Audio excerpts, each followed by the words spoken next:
Kurse në aspektin e agjerimit, a provon barkun bosh? Po. Apo ndjen uri ose etje? Po. Atëherë vlerësoje dhe atë tjetrin që base i vakt ose dy në ditët nuk i ka.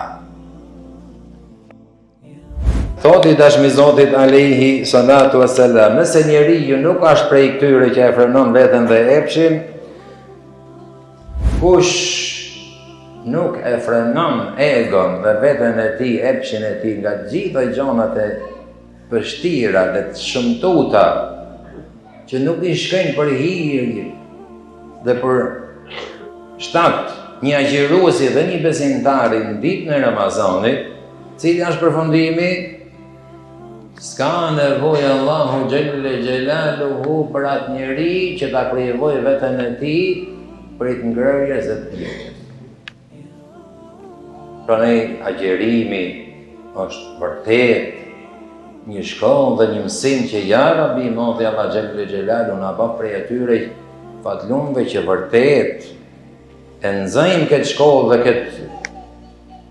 këtë dije dhe këtë edukat dhe këtë etik dhe të na bëhet rutinë, dhe të na bëhet të na kërshetohet gjatë gjithë jetës tonë dhe për te Ramazanëve deri në vdekje dhe ja Rabi Moti Allah na bëf prej tyre.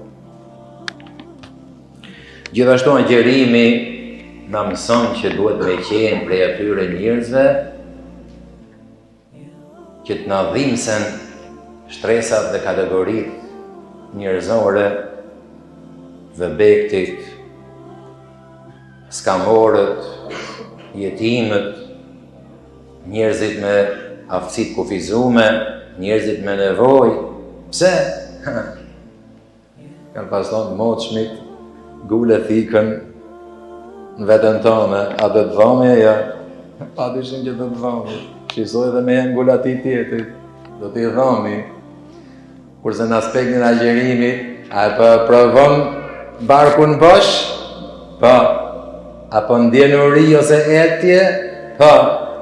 Atëherë vlerësoje dhe atë tjetrin që base i vakt ose dy në ditët nuk i ka.